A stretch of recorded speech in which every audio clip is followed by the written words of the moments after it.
Hi guys, you are watching pharmacy Tayyab official YouTube channel and I am pharmacist Tayyab. तो एक और lecture लेके हाजिर खिदमत हूँ। 9 लेक्चर अपलोड हो चुके हैं ऑलरेडी, बल्कि अभी तक तो पूरा कोर्स अपलोड हो चुका होगा जब आप ये वीडियो देख रहे होंगे। तो आज हम 10वां लेक्चर पढ़ने जा रहे हैं। चैप्टर नंबर 5 है, सब हेडिंग आपके सामने लिख दी है, और लेकिन मैंने इसको जो है वो 10वां लेक्चर दिया है, बट इसका मेन टाइटल है बायोकेमिस्ट्री ऑफ विटामिन। इसी एक जो है वो लेक्चर के अंदर इसको पूरा मैं कंक्लूड करूँगा। और जैसे मैं पहले लेक्चर से आपसे वादा कर रहा हूँ कि अगर कोई स्पेसिफिक टर्म, कंडीशंस या डिजीज़ को और एक्सप्लेन करना पड़ेगा तो इसी कोर्स के नीचे, यानी 11वीं वीडियो के नीचे और भी छोटी शॉर्ट वीडियोस काफ़ी सारी अवेलेबल होंगी इसी कोर्स के लिए, ताकि आप उसको वॉच करके जो है वो इंजॉय कर सकें और अपने कॉन्सेप्ट को जो है वो आप बहाल कर सकें। जैसे कि आपको पता है, अभी तक आप मेरे लेक्चर देख चुके होंगे। सीरीज बुक अवेलेबल है, आप वेबसाइट पर जाएँ या व्हाट्सएप पे रब्ता करके बुक को परचेज कर सकते हैं अपने इन्फॉर्मेशन बढ़ाने के लिए, नंबर बढ़ाने के लिए जी। Different comparative tables, viva question, short question, long question, true false, MCQs, सारा कुछ बुक के अंदर दिया गया है। मैकेनिज्म डिटेल से बताया गया है,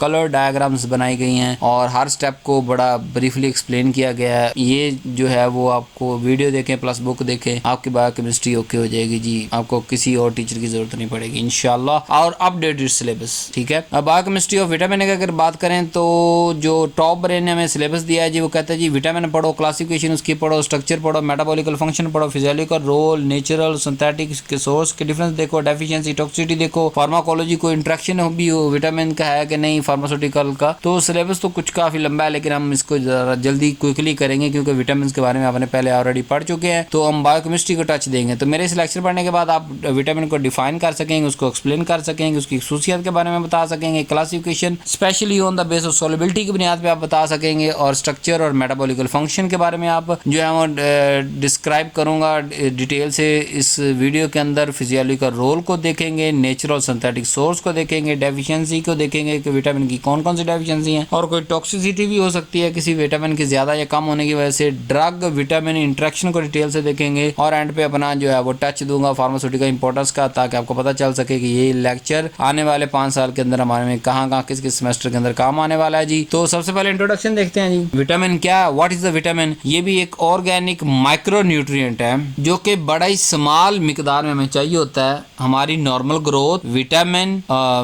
मेटाबॉलिज्म और हमारी हेल्थ को मेंटेन रखने के लिए। तो ऐसा और माइक्रो न्यूट्रिएंट ऑर्गेनिक कंपाउंड जो कि बिल्कुल मामूली मिकदार के लिए चाहिए नॉर्मल ग्रोथ, मेटाबॉलिज्म और हेल्थ को मेंटेन रखने के लिए, उसको हम कहते हैं विटामिन। और ये कैन नॉट सिंथेसाइज, बॉडी के अंदर ये सिंथेसाइज नहीं होते विटामिन, कोई भी vitamin, all over the vitamin 99.9% vitamin हमारी बॉडी के अंदर नहीं बनते, हमें बाहर से डाइट से लेने। तो ये देखे ना, बायोकेमिस्ट्री हमारे काम आ रही है, हमें बता रही है कि अच्छा अगर इसके अंदर कोई विटामिन डेफिशिएंसी आ रही है तो बाहर से देना, कोई प्रिकॉशन वगैरह नहीं देने के, बॉडी अपने खुद बनाना शुरू कर देगी। अब एक बायोकेमिस्ट्री की डेफिनेशन कैसे देखेंगे कि जी विटामिन की क्या है जी। Vitamin are the organic compound that do not provide energy, जो एनर्जी नहीं देते बट जरूरी होते हैं नॉर्मल मेटाबॉलिकल रिएक्शन के लिए। और ज्यादातर ये जो है वो कोएंजाइम, यानी डिफरेंट जो रिएक्शन चल रहे होते हैं हमारी बॉडी के अंदर, मेटाबॉलिज्म के रिएक्शन चल रहे होते हैं, उनके अंदर कोएंजाइम या कैटलिस्ट भी आप कह सकते हैं, या रेगुलेटरी मॉलिक्यूल्स के तौर पे काम करती हैं। ऐसे ऑर्गेनिक कंपाउंड को हम विटामिन कहते हैं। खसूसियत कौन सी हैं? सबसे पहले कि बिल्कुल थोड़ी मिकदार में ही चाहिए हमारी बॉडी को। नंबर 2, मेनली कोएंजाइम, ज्यादातर हमारी बॉडी के अंदर जितने भी जो है वो बायोलॉजिकल रिएक्शन हमारी बॉडी में चल रहे हैं, ज्यादातर कोएंजाइम हमारे पास विटामिन ही है। और इनकी डेफिशिएंसी की वजह से कोई ना कोई खास डिजीज लाजमी होती है, किसी खास विटामिन की डेफिशिएंसी से कोई ना कोई खास डिजीज लाजमी होती है, आगे पढ़ेंगे। और अगर बहुत ज्यादा मिकदार में दे दें, स्पेशली फैट सोलबल विटामिन, तो टॉक्सिसिटी भी हो जाती है हमारी। तो हमें विटामिन खाने शुरू नहीं कर देने, पहले पूरी उसकी डिटेल देख ले। एसेंशियल हमारे पास ये है जी, एंजाइम मीडिएटेड रिएक्शन, स्पेशली जो है वो जो एंजाइम मीडिएटेड रिएक्शन होंगे तो उन एंजाइम के अंदर को फैक्टर चाहिए, को एंजाइम चाहिए, तो वो उसके अंदर जो है इसके बगैर जो है वो एंजाइम मीडिएटेड रिएक्शन इसके बगैर नहीं चल सकता। क्लासिफिकेशन की बात करें तो विटामिन क्लासिफाइड होते हैं सोलबिलिटी की बुनियाद पे दो तरह, फैट सोलबल, वाटर सोलबल। यानी जो वाटर का सोलबल है उनको अलग कर दिया, और दूसरा फैट सोलबल को हमने अलग कर। फैट सोलबल की बात करें, इसमें हमारे पास विटामिन ए है, डी है, ई है, के है। और कैरेक्टरिस्टिक की बात करें कि ये लीवर के अंदर स्टोर होते हैं फैट सोलबल, और एडिपोज टिश्यू के अंदर स्टोर होते हैं। और अब्जॉर्ब फैट, इन विटामिन के साथ हमें फैट खाना जरूरी होगा, फिर ही ये अब्जॉर्ब होंगे, और ज्यादा मिकदार नहीं खानी, नहीं तो टॉक्सिसिटी हो जाएगी। वाटर सोलबल की बात करें तो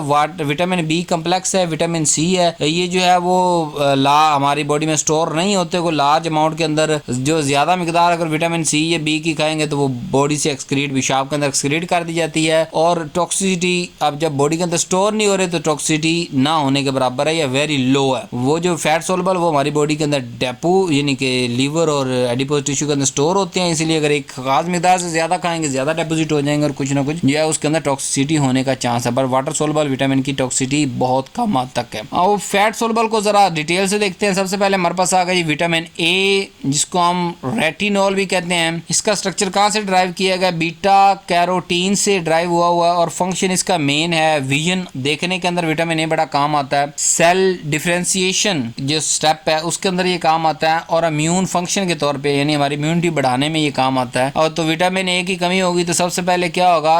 नाइट ब्लाइंडनेस, यानी आंख का कोई ना कोई मसला ही सामने आएगा ना जब ये नजर के लिए काम कर रहा है, तो नाइट ब्लाइंडनेस होगी कि रात के टाइम जो है वो नजर नहीं आएगा अगर विटामिन ए की डेफिशिएंसी हो रही है। दूसरा हमारे पास जो है वो इसकी डेफिशिएंसी से सामने आता है वो है जीरोथैल्मिया। इसका मतलब है कि ड्राइनेस ऑफ आईज, कि हमारी आईज जो है खुश्क हो जाएंगी, यानी कि खास हद तक नमी आंखों में चाहिए ना उससे ज्यादा ना कम। अगर ज्यादा होगी तो पानी बाहर आना शुरू कर देगी, अगर कम हो जाएगी तो ड्राइनेस, उस कंडीशन कहते हैं जीरोथैल्मिया। तो इसकी डेफिशिएंसी की वजह से दो मेन जो है हमारे पास आएंगी, नाइट ब्लाइंडनेस और जीरोथैल्मिया। और जैसे मैंने बताया कि फैट सोलबल विटामिन की टॉक्सिसिटी भी होती है, तो क्या होगा? टॉक्सिसिटी में सबसे पहले हेडेक, ज्यादा विटामिन ए खाएंगे तो सर दर्द रहना शुरू हो जाएगी। फिर नंबर 2 ये फैट सोलबल और लीवर के अंदर और एडिपोज के अंदर जाकर स्टोर होना तो लीवर डैमेज होना शुरू हो जाएगा। एक हाथ तक स्टोर हो तो उससे ज्यादा लीवर को डैमेज करेगा। फिर टेट्रोजेनिक इफेक्ट है इसके। और जो ऑप्थेल्मिक और न्यूट्रिशन थेरेपी के लिए विटामिन बहुत ज्यादा जरूरी है। तो अभी से आप याद रखें जब हम क्लिनिकल फार्मेसी के अंदर ऑप्थेल्मिक प्रिपरेशन या थेरेपी देंगे या न्यूट्रिशन देंगे, वहां पे हम विटामिन ए को भी साथ में देंगे। इसीलिए मैंने आपको बताया कि जैसे हम बैग तैयार कर रहे होते हैं न्यूट्रिशन का, एक कोमा के अंदर मरीज गया हुआ या जो है बेहोश है का एक दिन 2 दिन से ज्यादा वो खा नहीं सकता, तो जो उसको न्यूट्रिशनल थेरेपी दे रहे होते हैं उसके अंदर हम विटामिन, प्रोटीन और कार्बोहाइड्रेट को बड़ा कैलकुलेट करके डाल रहे होते हैं। नेक्स्ट हमारे पास आ गई विटामिन डी। बहुत ज्यादा जो है वो प्रैक्टिस के अंदर आप इसको देखेंगे। विटामिन डी का दूसरा नाम कैल्सीफिरोल है। 2 लाख यूनिट इसका जो है वो इस्तेमाल होता है। एक इंजेक्शन के अंदर 2 लाख यूनिट होते हैं। IU इंटरनेशनल यूनिट, कैलकुलेशन का एक यूनिट है IU इंटरनेशनल, उसके हिसाब से काउंट किया जा रहा होता है कि 1 ml या जो 1.5 ml उसके अंदर जो है 2 लाख यूनिट होनी चाहिए। अब इसका फंक्शन क्या है कि सबसे पहले कैल्शियम और फॉस्फेट की अब्जॉर्प्शन करवा, यानी अगर हमारे ग़िज़ा के अंदर विटामिन डी मौजूद है तो जो हमने कैल्शियम और फॉस्फोरस डाइट के अंदर खाया वो इसके जरिए अब्जॉर्ब होगा। और बोन के अंदर मिनरलाइजेशन के, बोन के अंदर जो है मिनरल्स को डेपोजिट कराना विटामिन डी का काम है। कहाँ से आता है? सनलाइट से, कि हमारी बॉडी के अंदर ऐसे जो है वो रिएक्शन हो रहे हैं कि ओवरऑल सनलाइट इसके लिए बड़ी जरूरी होती है। प्लस फिश लीवर ऑयल जिसके अंदर विटामिन ए और डी दोनों होते हैं, तो फिश लीवर ऑयल से भी हमें विटामिन डी का सोर्स मिलता है। डेफिशिएंसी हो जाएगी तो क्या होगा? बच्चों के अंदर रिकेट हो जाएंगे और अडल्ट के अंदर ओस्टियोमेलेसिया। बच्चों के अंदर अगर जो रिकेट हो गया उस बीमारी की अगर बात करें, उसके अंदर होता क्या है कि बच्चों की हड्डियां बड़ी सॉफ्ट और वीक होना शुरू हो जाती हैं जब उनके अंदर विटामिन डी की डेफिशिएंसी होती है। इसलिए आपने देखा होगा से 2 माह से लेकर 2 साल तक के बच्चों के लिए हमने विटामिन ए और डी के स्पेशल ड्रॉप्स बनाए हुए हैं, बच्चों को भी देते हैं हम। और अगर अडल्ट के अंदर हो जाए तो उसमें ओस्टोमेलेसिया होता है। ओस्टोमेलेसिया के अगर देखें तो हमारे पास ये क्या है जी कि बड़ों के अंदर अगर हड्डी जो है वो सॉफ्ट होना शुरू हो गई है और अगर कोई गिर रहा है तो फौरन से उसकी हड्डी टूट रही है, तो उसका मतलब उसके अंदर विटामिन डी की डेफिशिएंसी मौजूद है। तो बच्चों और बड़ों के अंदर दोनों के अंदर विटामिन डी की बड़ी जरूरत है। टॉक्सिसिटी, अब ये कैल्शियम जो अब्जॉर्ब करवा रहा है तो ज्यादा खा लेंगे तो हाइपर कैल्सीमिया हो जाएगा, यानी ब्लड के अंदर बहुत ज्यादा जरूरत से ज्यादा कैल्शियम डेपोजिट जो है ना अब्जॉर्ब हो जाएगा। प्लस किडनी स्टोन करवाएगा विटामिन डी, और फिर बोन के अंदर जाके डिफरेंट डिसऑर्डर करवाएगा। और अगर कमी है तो सप्लीमेंट के तौर पे भी हमारे पास सप्लीमेंट के अंदर भी यूज होता है। बोन डिसऑर्डर के अंदर यूज होता है और सप्लीमेंट के अंदर यूज होता है। विटामिन ई की बात करें, टोकोफिरोल एंटीऑक्सीडेंट है। मैंने बताया ना पीछे सेल डिफेंस मैकेनिज्म जो है, डिफरेंट एंटीऑक्सीडेंट हम बाहर से देते हैं, तो vitamin E one of these है कि जो हम बाहर से देते हैं एज एंटीऑक्सीडेंट, ताकि जो रिएक्टिव ऑक्सीजन स्पीशीज थी वो हमारे जो माइटोकॉन्ड्रिया या दूसरों को जो है वो डिफेक्ट ना कर सके। और ये हमारे सेल मेम्ब्रेन को बचाता है, लिपिड की परऑक्सीडेशन से हमें प्रिवेंट करता है। तो बड़ा काम का है विटामिन ई। लेने सारे बाहर से बढ़ेंगे, आपको बताया विटामिन ई हमारी बॉडी को नहीं बनाती, लेकिन बड़ी थोड़ी मिकदार में लेने हैं, तो इसलिए फिजिशियन या फार्मासिस्ट के मशवरे के साथ आप मिकदार इस्तेमाल करवाएंगे या हम एज ए फार्मासिस्ट करेंगे। विटामिन के की बात करें तो ये ब्लड क्लोटिंग में यानी क्लोटिंग फैक्टर के तौर पे काम करता है। जैसे कि क्लोटिंग फैक्टर नंबर 2, 7, 9, 10 की सिंथेसिस के अंदर विटामिन के मौजूद होता है। इसीलिए अगर क्लोटिंग नहीं हो रही होती बाज़ दफ़ा तो हम विटामिन के का सप्लीमेंट इस्तेमाल करते हैं, डिफरेंट टैबलेट्स आती हैं। और प्लस वारफरीन के अंदर क्या होता है कि क्लोटिंग नहीं हो रही होती, वारफरीन जब टॉक्सिसिटी हो जाती है तो हम वारफरीन की टॉक्सिसिटी को खत्म करने के लिए विटामिन के देते हैं, तो ये ब्लड क्लोटिंग करवाना शुरू कर देता है और उसका एंटागोनिस्ट भी है। अभी अगर वारफरीन की जो है वो की वजह से डिसऑर्डर आ गया, ब्लीडिंग बहुत ज्यादा चल रही है, तो हम उसको विटामिन के का टैबलेट या इंजेक्शन एक खास मिकदार में या ड्रिप के अंदर डाल के देंगे ताकि उसका ओवरऑल जो है वो वारफरीन की टॉक्सिसिटी खत्म हो सके और ब्लड क्लोट होने की तरफ जाए, बहुत ज्यादा वेस्ट ना हो जाए। ये हमारे पास थे सारे फैट सोलबल। आप वाटर सोलबल की बात करते हैं। सबसे पहले था बी कम्प्लेक्स, इसके अंदर B1 है, B2 है, B3 है, B6 है, B9 है, B12 है। सबसे ज्यादा काम का B12 है। कोबालमिन, मेथिकोबाल सुना होगा आपने नाम, या बाय नेम कोबालमिन की टैबलेट और इंजेक्शन भी आ रही थी, मेथिकोबाल की टैबलेट इंजेक्शन भी आ रही थी। ये बहुत ज्यादा इस्तेमाल होता है जी, लेकिन बाकी भी इस्तेमाल होते हैं। B1 का नाम है थायामीन, B2 का नाम है राइबोफ्लेविन, B3 का नाम है नायासिन, B6 का नाम है पायरिडोक्साइन, B9 folic acid, folic acid जो है वो भी विटामिन बी है, 9 है, और B12 कोबालमिन है। तो ज्यादातर जो है इनमें ये सारे के सारे को एंजाइम के तौर पे काम करते हैं। विटामिन B1 की बात करते हैं जो कि थायमीन है, ये कार्बोहाइड्रेट के मेटाबॉलिज्म के अंदर इस्तेमाल होता है और नर्व के कंडक्शन के लिए इस्तेमाल होता है। अगर कोई नर्व रिलेटेड डिजीज आ रही है तो क्या होगा कि हम इसकी विटामिन B1 की जो है वो एक खास मिकदार देंगे। और जो स्पेशली यहाँ पे अगर आपको मैं टच दूं, क्लिनिकल जो हमारे पास आजकल के एडवांस फार्मूले आ रहे हैं ना डायबिटीज न्यूरोपैथी को क्योर करने के लिए, उसके अंदर ये थायमीन डाला होता है उन्होंने, B1 विटामिन B1 एक बहुत कम मिकदार के अंदर, तो काम का भी है। और आप इसकी डेफिशिएंसी देख लेते हैं, क्योंकि मैंने आपको बताया ना विटामिन के दोनों 3-4 बड़े मसले हैं। पहले बॉडी के अंदर नहीं बनना, फिर दूसरा बाहर से लेना है, तीसरा बड़ी कम मिकदार के अंदर लेना है, चौथा अगर नहीं लेंगे तो टॉक्सिक ज्यादा ले लेंगे तो टॉक्सिसिटी हो जाएगी, स्पेशल फैट सोलबल। और वाटर सोलबल की इतनी टॉक्सिसिटी नहीं होती क्योंकि वो साथ साथ निकल रहे होते हैं। तो इसकी डेफिशिएंसी की वजह से क्या होगा जी, विटामिन बी अगर 1 हमारे बॉडी के अंदर डेफिशिएंसी होगा तो सबसे पहले डिजीज होगी बेरी-बेरी। तो बेरी-बेरी डिजीज क्या होती है जी, बॉडी के अंदर वीकनेस, नर्व का डैमेज होना। स्पेशल जैसे मैंने आपको बताया कि नर्व कहाँ डैमेज होती हैं, डायबिटीज मेलाइटिस शुगर के अंदर नर्व डैमेज हो रही होती है, और बड़ी वजह से यानी कि B1 की कमी की वजह से भी नर्व डैमेज हो रही होती है, ओवरऑल बॉडी के अंदर वीकनेस आ रही होती है और बहुत सारे हेल्थ इशू आ रहे हैं। तो ये सारी की सारी जो डिजीज है कि जिसके अंदर वीकनेस, नर्व डैमेज और हार्ट इशू आने के सिम्टम्स के नाम को मैंने बेरी-बेरी डिजीज कहते हैं। और दूसरा हमारे पास एक सिंड्रोम है निकी कोर्साकॉफ सिंड्रोम, ये दिमाग का एक डिसऑर्डर है जो कि विटामिन B1 की कमी की वजह से होता है। इसकी अलामतें हैं कि बंदा कंफ्यूज रहता है, मेमोरी लॉस रहती है, कोऑर्डिनेशन इशू बहुत ज्यादा आ रहे होते हैं। स्पेशली ये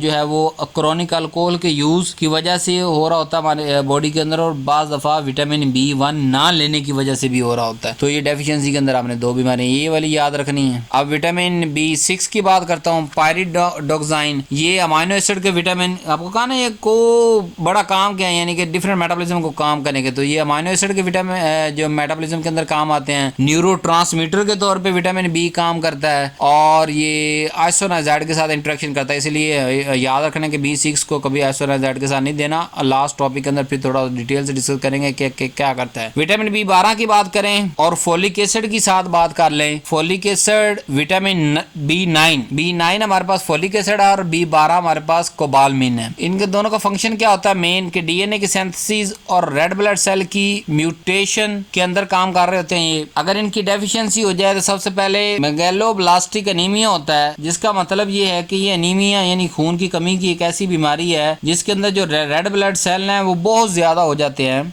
नॉर्मल से। और विटामिन B12 और B9, फोलिक एसिड B9 है, तो B12 और B9 की बात करें तो ये DNA सिंथेसिस के अंदर और रेड ब्लड सेल की मैच्योरेशन के फाइनल स्टेप के अंदर जो रेड ब्लड सेल मैच्योर होना होता है उसके अंदर ये हमारे पास काम आते हैं। तो इसकी डेफिशिएंसी से सबसे पहले होता है जी मेगैलोब्लास्टिक एनीमिया, यानी खून की कमी होती है। यानी कि क्या होता है कि अब ये नहीं है तो रेड ब्लड सेल मैच्योर नहीं हो रहे, तो जब मैच्योर नहीं हो रहे तो वो काउंट भी नहीं हो रहे बॉडी के अंदर, तो पीछे से बनते चले जा रहे हैं, अनमैच्योर बनते चले जा रहे हैं रहे हैं, यानी कि रेड ब्लड सेल तो बहुत ज्यादा होते हैं लेकिन वो किसी काम के नहीं होते, इसलिए हमारे पास खून की डेफिशिएंसी आ जाती है। तो विटामिन B12 और फोलिक एसिड बड़ा जरूरी है, रेड ब्लड सेल को मिच्योर करने के लिए जरूरी होता है और मिच्योर रेड ब्लड सेल हमारे काम आ रहा होता है, तो इसलिए ये बड़ा जरूरी है। दूसरा न्यूरोलॉजिकल डिसऑर्डर, जैसे कि फिर डायबिटीज मेलाइटस की बात करूंगा कि जैसे शुगर से नर्व डैमेज हो रही होती है, न्यूरोपैथी बहुत बड़ा प्रॉब्लम है कि पाँव के नमनेस, हाथों में नमनेस, बॉडी किसी उस के अंदर नमनेस आ जाना, और जो है वो नॉर्मल बॉडी फंक्शन जो है वो सर से लेकर पैर तक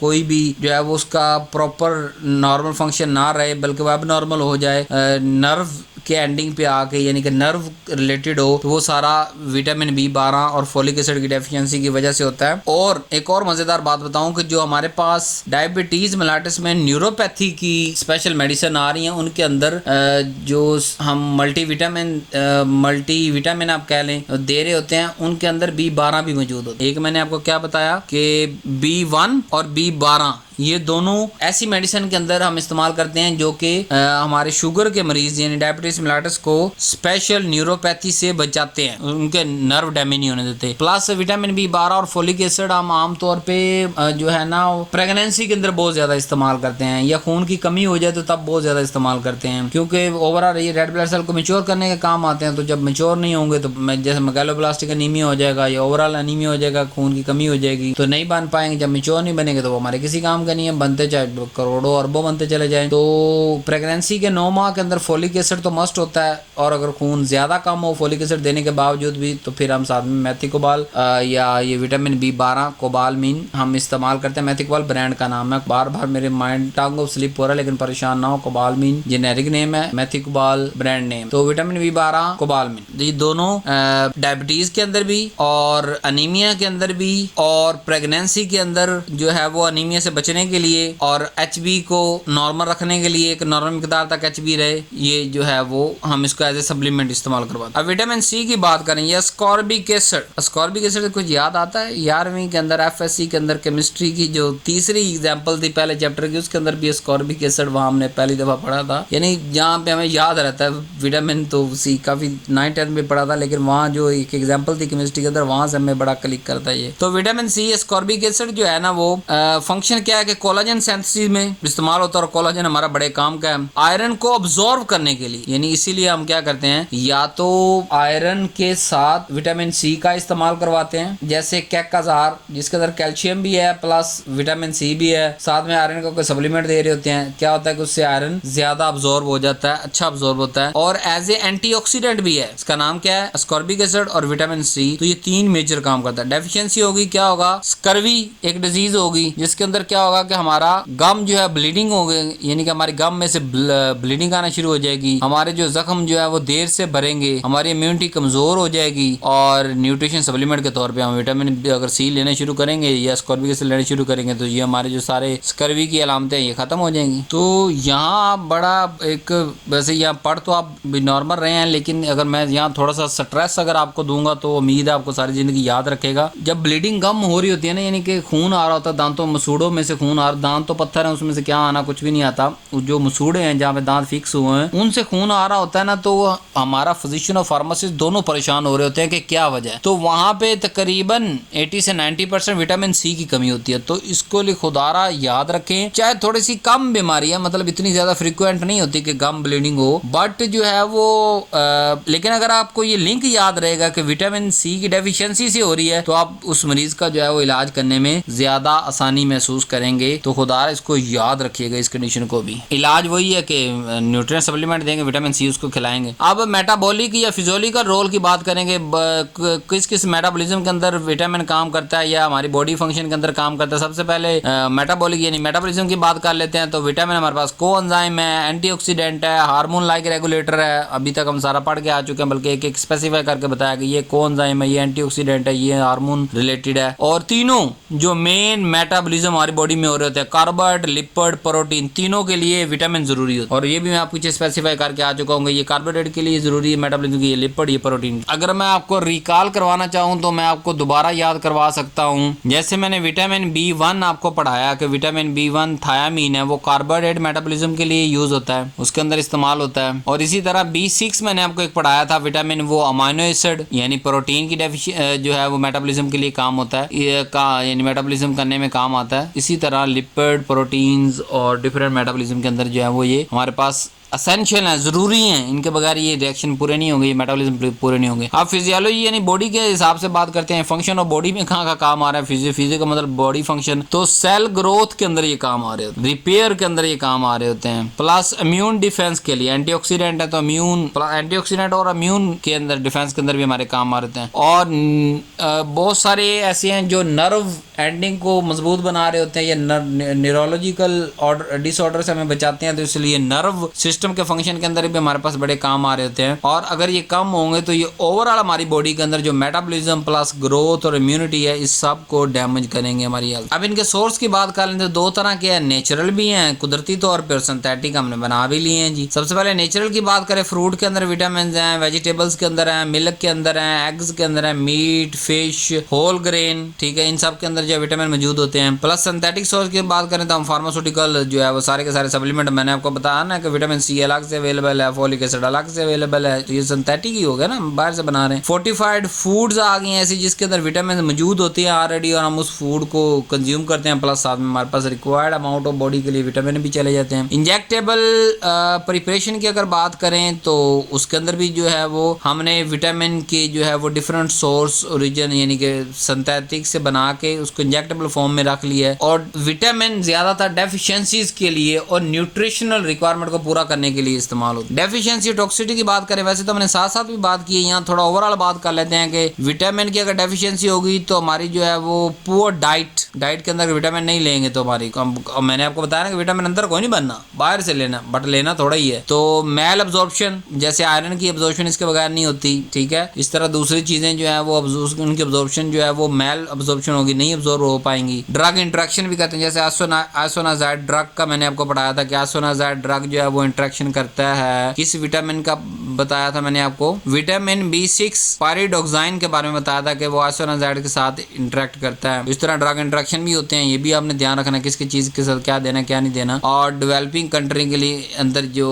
अभी जिनके पास प्रॉपर फूड नहीं है, पॉपुलेशन ज्यादा है, रिसोर्स कम है, उनके अंदर ये डेफिशिएंसी ज्यादा होती हैं। और अगर जो डेवलप कंट्री है वहाँ तो फिर सप्लीमेंट ऐसे ऐसे मौजूद है ना कि आप वो एक टैबलेट या एक कैप्सूल ले लें और आपको रोटी खाने की भी जरूरत नहीं है। यानी जो रिक्वायर विटामिन, प्रोटीन और दूसरी चीजें में चाहिए होती हैं, डिफरेंट इलेक्ट्रोलाइट्स, डिफरेंट जो है वो न्यूट्रिएंट्स जो हमारी बॉडी के लिए रिक्वायर होते हैं, वो इस एक गोली के अंदर ही बने होते हैं। उसको खाएं और एंजॉय करें, पूरा दिन आपको जो है खाने की जरूरत नहीं रहती, क्योंकि सारी जो है वो बेसिक नीड उससे पूरी हो जाती है। फिर कभी कभी मतलब साथ में अंदर कुछ चिकन, अंडा, दूसरी जो है वेजिटेबल्स, कभी कभी ब्रेड और इन चीज़ों का जो है डेयरी प्रोडक्ट्स का इस्तेमाल करना पड़ता है। लेकिन ओवरऑल डेवलप कंट्री के अंदर पूरी की पूरी फार्मूलेशन हमारे पास मिल जाती है। पाकिस्तान, बांग्लादेश, इंडोनेशिया में से भी मिल जाती है। बाहरी कंट्रीज के अंदर ज़्यादा है, लेकिन यहाँ भी आती हैं और सेल होती हैं, बट टू कॉस्टली होती हैं। तो उससे बेहतर है कि जो विटामिन आपके पास कमी है कम से कम वो तो पूरा करो, बाकी जो है वो जो नहीं हमें रिक्वायर्ड या कुछ फूड से हो जाता है हमारा पूरा। टॉक्सिसिटी की बात करें तो जैसे मैंने आपको बताया कि विटामिन ए और डी के अंदर टॉक्सिसिटी ज़्यादा होती है, और जो है वो इसको डोज मॉनिटरिंग बड़ी ज़रूरी है, क्योंकि मैंने आपको कहा ट्रेस के अंदर इनकी डोज देनी होती है, ना उससे ज़्यादा देनी और ना कम देनी। स्पेशल फैट सोलबल विटामिन के लिए डोज बड़ी ज़रूरी है, क्योंकि वो लीवर और एडिपोज के अंदर स्टोर हो रहे होते हैं, इसलिए टॉक्सिसिटी का काज बनते हैं। बाकी सब वाटर सोलबल के लिए इतनी प्रॉब्लम नहीं होती, क्योंकि वो वक्त के साथ एक्सक्रीट हो जाता है। अगर ड्रग विटामिन इंटरेक्शन की बात करें तो इम्पोर्टेंट क्या है कि ड्रग विटामिन इंटरेक्शन इम्पोर्टेंट है क्लिनिकल फार्मेसी प्रैक्टिस के लिए, जो हमारे क्लिनिकल फार्मेसी के अंदर हम जाके ज़्यादा पढ़ेंगे या प्रैक्टिस के अंदर काम आएंगे। जैसे आइसोनाजाइड ड्रग आपने कभी भी विटामिन B6 के साथ नहीं देनी, वारफरिन विटामिन K के साथ नहीं देनी, क्योंकि वो उसका उसका एंटोगनिस्ट है, जो वारफिन ने काम करना उसका उल्टा विटामिन के ने करना, तो ना वारफिन काम कर पाएगा ना विटामिन के काम कर पाएगा, ठीक है। जिसकी डोज ज्यादा होगी वो काम कर जाएगा, दूसरा बेचारा बेटर रह जाएगा। एंटी कन्वल्सेंट ड्रग है, उनके साथ विटामिन डी नहीं देनी है आपने। ऑरल कॉन्ट्रासेप्टिव, उनके साथ फोलिक एसिड नहीं देना। तो ये सारे नॉन इंटरेक्शंस हैं जिनको आपने अवॉइड करना है। और एज ए फार्मासिस्ट अगर प्रिस्क्रिप्शन के अंदर आ रही हैं या